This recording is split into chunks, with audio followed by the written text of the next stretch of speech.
आखिरकार नेपाल को नई सरकार मिल गई है। पूर्व चीफ जस्टिस सुशीला कार्की ने शुक्रवार रात अंतरिम प्रधानमंत्री के रूप में शपथ ली। उनके शपथ ग्रहण समारोह के बाद पीएम मोदी की भी प्रतिक्रिया आई। प्रधानमंत्री नरेंद्र मोदी ने सुशीला कार्की को शुभकामनाएं दी और नेपाल में शांति, प्रगति और समृद्धि की कामना की। पीएम मोदी ने सोशल मीडिया प्लेटफॉर्म एक्स पर लिखा, सुशीला कार्की को नेपाल की अंतरिम सरकार की प्रधानमंत्री के रूप में शपथ लेने पर हार्दिक बधाई। भारत नेपाल के लोगों की शांति, प्रगति और समृद्धि के लिए पूरी तरह प्रतिबद्ध है।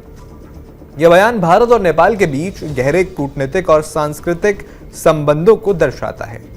जैसा कि आप सब जानते हैं कि नेपाल में हाल के हफ्तों में अभूतपूर्व अशांति देखी गई, जो शुरू में सरकार द्वारा लगाए गए सोशल मीडिया बैन के खिलाफ थी। जेनजी आंदोलन के नेतृत्व में शुरू हुई यह प्रदर्शन जल्द ही भ्रष्टाचार और कुशासन के खिलाफ व्यापक आंदोलन में बदल गए। प्रदर्शनकारियों ने ओली सरकार पर भ्रष्टाचार और जवाबदेही की कमी का आरोप लगाया, जिसके चलते देश भर में गुस्सा भड़क उठा। विरोध बढ़ने पर प्रदर्शनकारियों पर पुलिस द्वारा की गई बर्बर कार्रवाई में 20 से ज्यादा लोगों की मौत हो गई, जिनमें ज्यादातर तो छात्र थे। सैकड़ों लोग घायल हुए, जिससे देश भर में आक्रोश फैल गया। बढ़ते दबाव और जन विरोध के कारण ओली को इस्तीफा देना पड़ा। पीएम ओली के इस्तीफे के बावजूद देश में हिंसा का दौर नहीं थमा। मंगलवार को काठमांडू समेत कई शहरों में उग्र भीड़ ने भारी उपद्रव मचाया। प्रदर्शनकारियों ने संसद भवन, राजनीतिक नेताओं के आवास और अन्य सरकारी इमारतों को आग के हवाले कर दिया। हालात पर नियंत्रण पाने के लिए सेना को हस्तक्षेप करना पड़ा। इस दौरान 50 से अधिक लोगों की जान चली गई। भारत के विदेश मंत्रालय ने अपने बयान में कहा कि नेपाल भारत का पड़ोसी देश है। लंबे समय से नेपाल साझेदार भी रहा है। भारत नेपाल के साथ मिलकर दोनों देशों और नागरिकों की समृद्धि और भलाई के लिए काम करता रहेगा।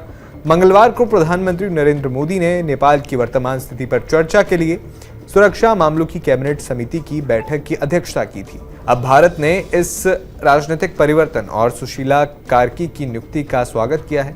बता दें कि नेपाल में स्थिति धीरे धीरे सामान्य होने की ओर बढ़ रही है। 73 साल की सुशीला कार्की अपनी निष्पक्षता और भ्रष्टाचार के खिलाफ सख्त रवैये के लिए जानी जाती हैं। उनकी नियुक्ति जेनजी प्रदर्शनकारियों और नेपाल सेना के बीच समझौते का परिणाम है, जिसमें काठमांडू के मेयर बालिन शाह का भी समर्थन शामिल है।